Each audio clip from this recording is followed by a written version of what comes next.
Praise the Lord, hallelujah. मैं pastor Arun Simon आज एक बार फिर से आपके साथ हूँ प्रभु के सुंदर कलाम के साथ। और मैं आप सबको खुशखबरी देना चाहता हूँ। ये जो बाइबल स्टडी की सीरीज हमने शुरू की है, इससे आई एम वेरी एक्साइटेड।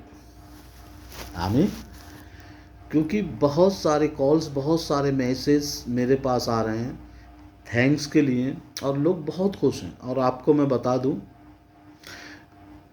बहुत सारे कांटेक्ट मेरे friend circle, Christian, non Christians ऐसे हैं, हिंदू, मुस्लिम, सिख, ईसाई, सारे लोग मिक्स हैं। और ये जो स्टडी है, मेरे माइंड में प्रभु ने बात की, ये मैंने सबको फॉरवर्ड की। और जितने नॉन क्रिश्चियन लोग हैं इस चीज़ को जानकर इतने एक्साइटेड हैं, बहुत खुश हैं। तो परमेश्वर का धन्यवाद हो। आपके लिए भी ये बड़ी खुशी की खबर है, गुड न्यूज़ है कि, और सच में जिन लोगों को नहीं मालूम होता है, जब उनको पता चलता है वो बहुत खुश होते हैं, है ना, कि मनुष्य कैसे बना, संसार कैसे बना। हम लोग तो फिर भी उसको बहुत हल्के में लेते हैं, है ना। परमेश्वर का धन्यवाद हो। 3 सीरीज हमारी हो चुकी है, चौथी के लिए हम आगे चलेंगे। और उससे पहले हम प्रार्थना करेंगे। Yes Lord, hallelujah, hallelujah, hallelujah, hallelujah. O Jesus, glories God. मेरे परमेश्वर, मेरे खुदा, तू हमारे मांगने से पहले जानता है प्यारे प्रभु हमें किन चीज़ों की आवश्यकता है। मेरे खुदावन, तू हमारे गम, हमारी तकलीफ, हमारी परेशानियों को दूर करने वाला पिता है। मेरे खुदावन, जितने भी लोग तेरे बेटे और बेटियां हमारे साथ जुड़े हैं इस समय, प्रत्येक के प्रभु जी हर एक बोझ को आप हटा दे मेरे प्रभु। चाहे वो कर्ज का हो, बीमारी का हो, समस्याओं का हो, अंधकार का हो, हर एक बोझ यीशु मसीह के नाम से उतरने पाए पिता। और आप अभी और इसी समय हील करें, एक अच्छा हृदय दे, अच्छी सोच और अच्छे विचार दे, जिससे हम तेरे वचन को समझ सके, यीशु के नाम में, आमीन। परमेश्वर का धन्यवाद हो मेरे मित्रों आज के दिन के लिए। और मैं बहुत खुश हूँ। और सबसे पहले एक चीज़ आपको बताना चाहता हूँ कि जब हम कभी भी हम खरे वचन को सुनते हैं, तो कभी भी हमारे माइंड में ये चीज़ नहीं आनी चाहिए कि हमारे लिए पर्सनल कहा जा रहा है ना। क्योंकि खुदावंद का कलाम जो है वो झंझोड़ता है आदमी, समझ रहे हैं। जबकि हम बाइबल स्टडी कर रहे हैं, कोई प्रीच नहीं कर रहे हैं, लेकिन फिर भी खुदावंद का जो कलाम है वो ताया हुआ सोना है। अगर हमारे अंदर थोड़ी सी भी कहीं भी कोई प्रॉब्लम्स, कोई कमी होती है, तो वो हमको सीधा छिदता है।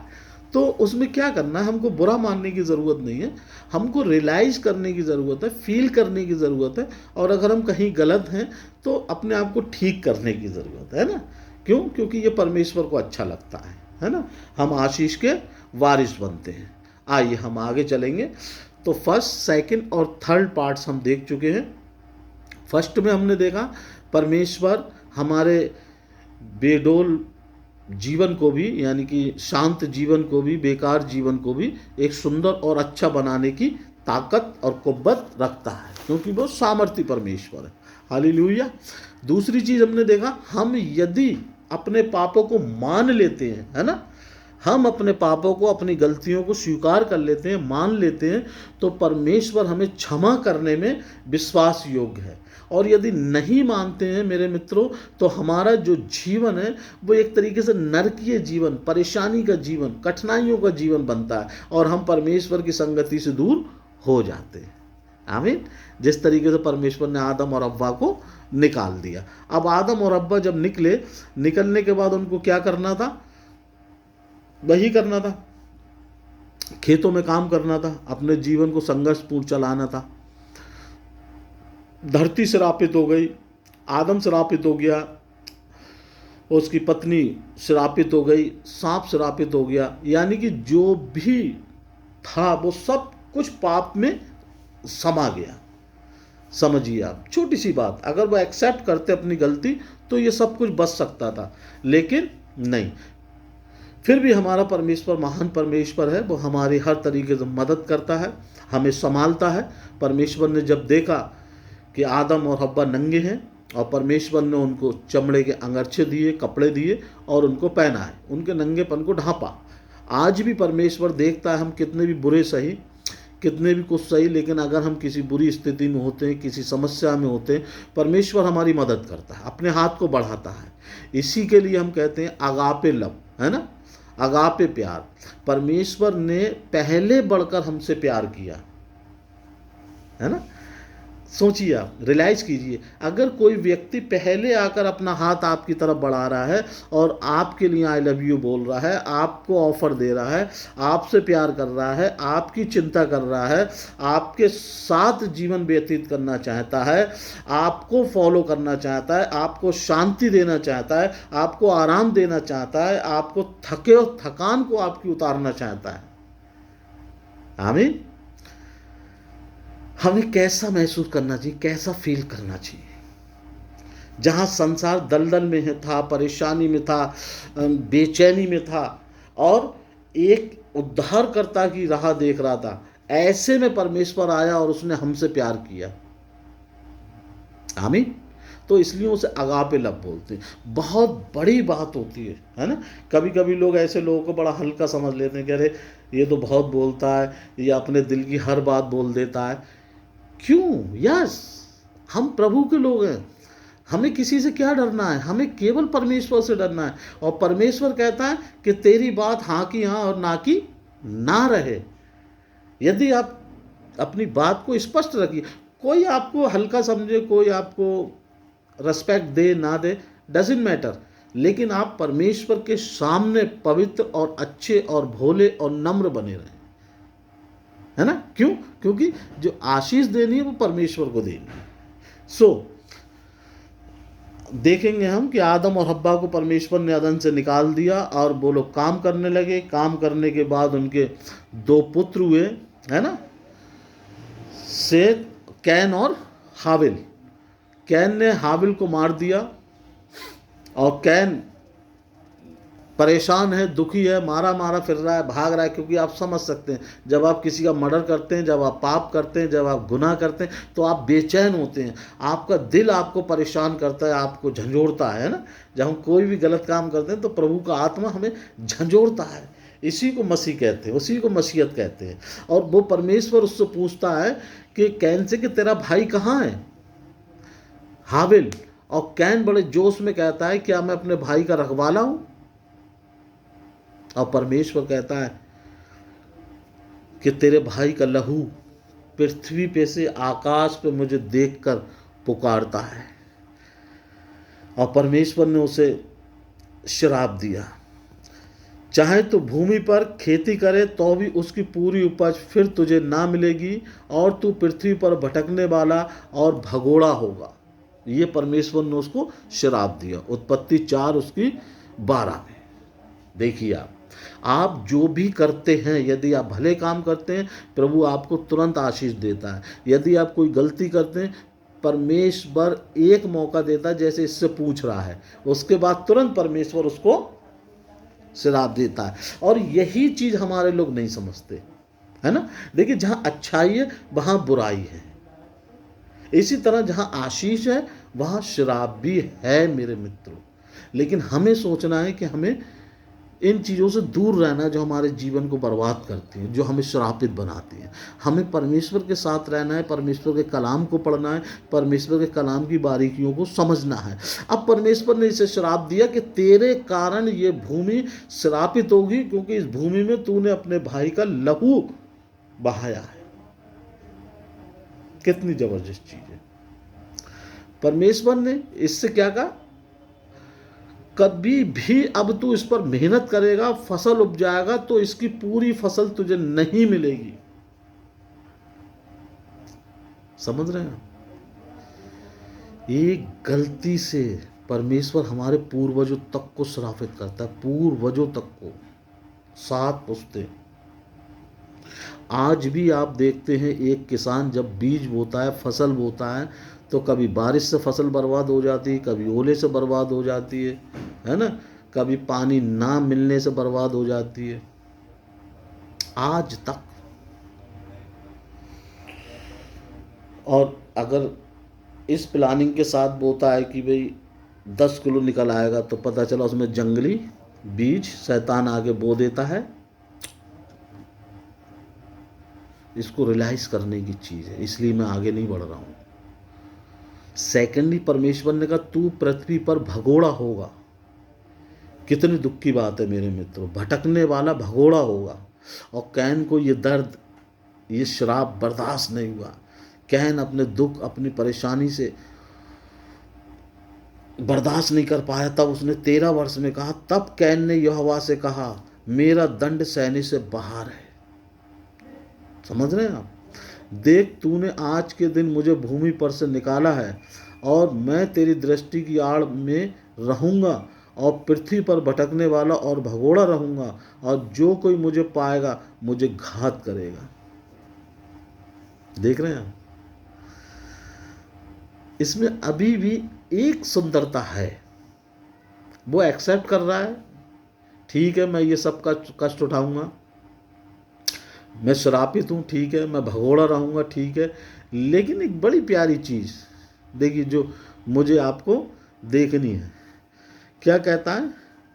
भगोड़ा रहूँगा और जो कोई मुझे पाएगा मुझे घात करेगा। इस कारण यहोवा ने उससे कहा, इधर आइए 14वें पद में, देख तूने आज के दिन मुझे भूमि पर से निकाला है, और मैं तेरी दृष्टि की आड़ में रहूँगा। आमीन। ये जो हम देख रहे हैं, ये दृष्टि, और पीछे यानी कि साइड आड़, वो समझ रहा है, लेकिन यहोवा के साथ रहेगा। इस चीज को आपको देखना है। जैसे हमारा ऑफिस वगैरह में होता है ना, कोई हमारा बॉस हमसे बहुत गुस्सा होता है, तो हम उसके चेहरे के सामने नहीं पड़ते हैं, उसके आजू बाजू रहते हैं, है ना, लेकिन रहते हैं, प्रेजेंट हैं। वही चीज़ कितनी प्यारी चीज़ है कि मैं तेरी दृष्टि में की आड़ में रहूँगा। ये बहुत प्यारी चीज़ है। उसके बाद कैन जब आ गया, कैन जब चला गया, फिर ये रहने लगा। फिर कैन ने हाबिल को घात करके जब ये चला गया, परमेश्वर ने इसको श्रापित कर दिया, ये चला गया। फिर आप देखिए उत्पत्ति 4 उसके 11 में आपने अभी देखा कि किस तरीके से खेती इससे ले ली गई, बर्बाद हो गई, श्रापित हो गई, और ये बेचारा उदास होके चला गया। अब आप देखें 4 और 25 में देखें, 4:25 में लिखा हुआ है,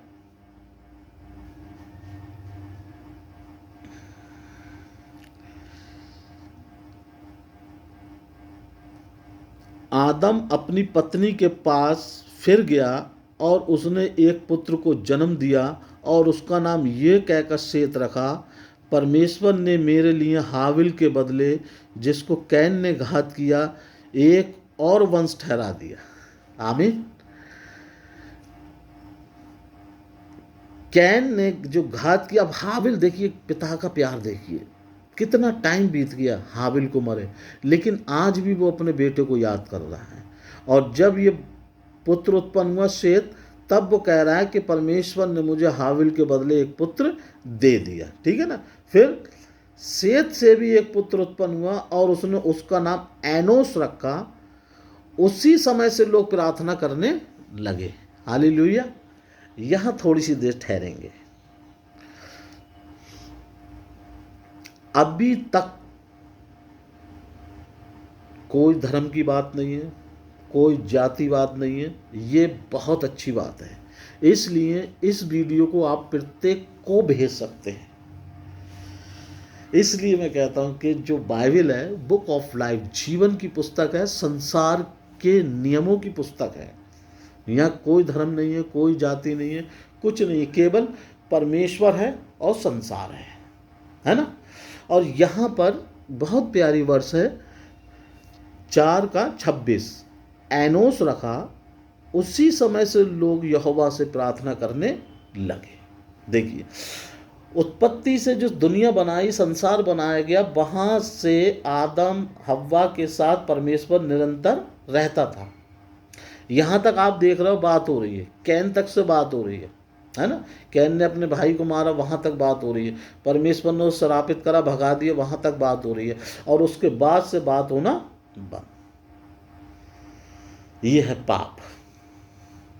उसने अपने भाई का लहू बहाया, उसने कहना नहीं माना, आदम ने, हव्वा ने, और यहाँ से बातचीत बंद। इतना जो समय रहा, कई सालों का ये समय रहा कि परमेश्वर से बातचीत होना बंद हो गई। लोग आराधना प्रार्थना नहीं कर रहे हैं लोग, क्योंकि परेशान आदमी क्या करेगा। अब यहाँ आदम भी परेशान और यहाँ कैन भी परेशान, भागे भागे घूम रहे हैं, है ना। तो यहाँ अब देखिए, एनोस का जब जन्म हुआ तब आदम एक्साइटेड हुआ, तब लोगों ने प्रार्थना करना शुरू की, यहोवा को धन्यवाद दिया, यहोवा की वर्शिप की और प्रभु की महिमा की। ये जबरदस्त चीज है। और यहां कैन के वंशज को आप देखो,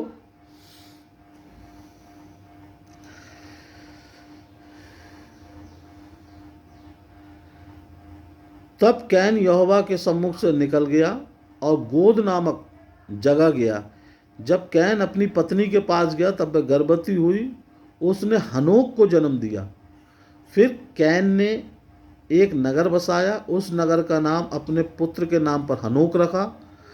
हनोक से इराद उत्पन्न हुआ और इराद से महुएल उत्पन्न हुआ और महुएल से मतुशैल और मतुशैल से लेमेक उत्पन्न हुआ। और लेमेक ने 2 स्त्रियां ब्याह ली, जिनसे एक का नाम आदा और दूसरी का सिल्ला था। समझ रहे आप। अब देखिए, अगर आप अच्छे से समझेंगे तो आप समझेंगे कि यदि गुनाह यहाँ से हुआ है ना, यानी कि गलती आपने यहाँ से की है, तो अगर अभी आपकी समझ में नहीं आ रही है तो आपकी 2, 4, 5, 10 नस्लों के बाद वो गलती आप सुधारेंगे, आप ही सुधारेंगे। क्योंकि गुनाह अगर आपने किया है अब तो आपके वंशजों ने किया है, तो उस गुनाह को आप ही दूर करेंगे। अब देखिए, कैन ने अपने भाई को हाबिल को मारा, ठीक है ना। कैन ने अपने भाई हाबिल को मारा, पाप किया और उसके द्वारा पृथ्वी, है ना, श्रापित हुई, तमाम सारी चीजें हुई। अब कैन के ही वंश से निकल कर आ रहा है हनोक। समझ रहे हो। 4 अध्याय उसकी 17 आयत में जब आप देखेंगे कैन की वंशावली, तो इसमें निकल कर आ रहा है हनोक। और आप बहुत अच्छी तरीके से जानते हैं हनोक कौन है। हनोक वो व्यक्ति है जो पूरी जिंदगी परमेश्वर के साथ चला, मतलब अपने पूर्वजों के कर्म को उसने आकर के संभाला। समझिए आप, आदम ने जो पाप किया, जो गलती की हव्वा ने, वो एनोस के आने के बाद, प्रार्थना के बाद ठीक हो रही है। यहाँ देखिए, अब इसकी वंशावली को देखिए, उत्पत्ति 5 की 3 पद में देखिए, जब आदम 130 वर्ष का हुआ तब उसके द्वारा उसकी समानता में उसी के स्वरूप के अनुसार एक पुत्र उत्पन्न हुआ, जिसका नाम उसने शेत रखा। आमीन। उसी के जैसा, उसी की शक्ल, उसी के नाक नक्शे जैसा पुत्र पैदा हुआ। आप अगर कोई गलती करके आ रहे हैं तो परमेश्वर आप ही से वो सही कराएगा। आपके पास टाइम नहीं है, आपकी औलाद से ठीक कराएगा। औलाद के पास टाइम नहीं है, उसकी औलाद से ठीक कराएगा। मतलब आपका वंश ही उसको ठीक करेगा। ये बाइबल का नियम है मेरे प्रियो। आगे अगर हम देखें तो फिर इसके और बहुत सारे बच्चे हुए, और आगे अगर हम देखेंगे तो शायद आप लोगों की समझ में नहीं आए। बस इतना समझ लीजिए कि इनसे जब बच्चे पैदा हुए तो इनकी एज जो है आस्ते आस्ते आस्ते आस्ते एक दूसरे की कम होती रही। जैसे एरेदिन की कुल आयु 962 वर्ष की थी, उसके पश्चात वो मर गया, है ना। इस प्रकार हनोक की कुल आयु 365 वर्ष की हुई। हनोक परमेश्वर के साथ साथ चलता था, फिर वह लोप हो गया क्योंकि परमेश्वर ने उसे उठा लिया। हालेलुया। कितने प्यारी चीज है, आप इसको समझिए। पहला पहला मर्डर, गुनाह जिसे बोलना चाहिए, वो कैन ने किया, वो भी अपने भाई को मारकर। और कैन की ही आगे की संतान आ रही है, और वो देखिए परमेश्वर से किस तरीके से प्यार कर रही है, कि परमेश्वर के साथ रह रही है हर समय। इसने अपना घर, अपना परिवार, अपना जीवन सब छोड़ दिया परमेश्वर के लिए, केवल 65 वर्ष की आयु में। यहां देखेंगे हम 5:21, जब हनोक 65 वर्ष का हुआ तब उससे मतूशेलह का जन्म हुआ। मतूशेलह के जन्म के पश्चात हनोक 300 वर्ष तक परमेश्वर के साथ साथ चलता रहा। Hallelujah. I am very excited my dear. 300 वर्ष परमेश्वर के साथ साथ चलना। हम तो 2 साल में, 5 साल में, 3 साल में ठंडे हो जाते हैं ना, घबरा जाते हैं, ढीले पड़ जाते हैं कि अरे यार इतनी साल से हम परमेश्वर की सेवा कर रहे हैं, इतने टाइम से हम परमेश्वर के साथ साथ ईमानदारी के साथ चल रहे हैं, फिर भी प्रभु हमें कुछ नहीं दे रहा है। पाने की उम्मीद मत रखिए मेरे मित्रों। कभी भी यदि आपके जीवन में किसी से भी कुछ भी पाने की अगर फीलिंग आई, समझ लीजिए आपका जीवन ऑलरेडी नर्क है। हमेशा याद रखिए, परमेश्वर ने, जब मैं बार बार लोगों को समझाता हूं, जब परमेश्वर ने आपको इस संसार में उतारा है तो आपके हिस्से की सारी चीज़ों को उसने उतारा है। इसलिए आपको किसी से लेने की, किसी से मांगने की ज़रूरत ही नहीं है। आप अपने परमेश्वर से मांगिए। कभी भी धन का लालच मत करो, किसी भी चीज़ का लालच मत करो। क्यों? क्योंकि आप मानिए कि जब आप इस पृथ्वी पर हैं तो आपके लिए सारे सुख सुविधाएं परमेश्वर ने ऑलरेडी निकाल रखी हैं। वो आपके ऊपर डिपेंड करता है, आप उन्हें यूज करना चाहते हैं या नहीं चाहते, परमेश्वर से लेना चाहते हैं या नहीं चाहते हैं। आप डिसाइड करिए, क्योंकि जीवन जीना हमारे ऊपर है।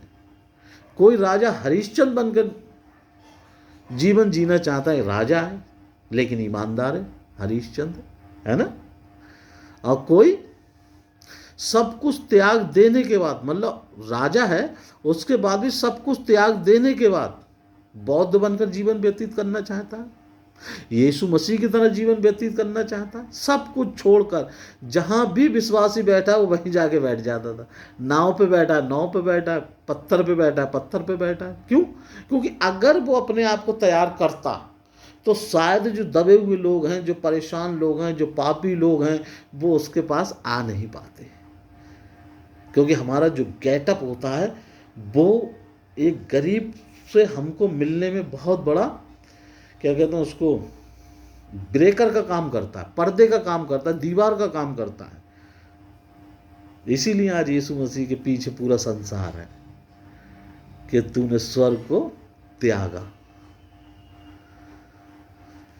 यहां पर हम हनोक की बात कर रहे हैं। हनोक 300 साल तक परमेश्वर के साथ चलता रहा, और हनोक की जो पूरी उम्र थी 365 वर्ष की थी। 65 वर्ष की आयु में उसका एक बेटा पैदा हुआ। उसके बाद वो प्रभु के साथ लग लिया और प्रभु के साथ चलता रहा पूरा जीवन, और उससे फल ये मिला। स्पष्ट लिखा हुआ है 24 आयत में देखें, हनोक परमेश्वर के साथ साथ चलता था, फिर वह लोप हो गया क्योंकि परमेश्वर ने उसे उठा लिया। हालेलुया। उसी के कबीले से पाप होता है, उसके पूर्वजों से, और वही अपने पूर्वजों के पाप को धोता है। किस तरीके से धोता है? प्रभु के साथ चल के, प्रभु का दिल जीत के, प्रभु का प्यार जीत के, और इस तरीके से जीतता है कि वो प्रभु के साथ जीवित उठा लिया गया। हालेलुया। ये है मेरे मित्रों आनंद, ये है सुसमाचार।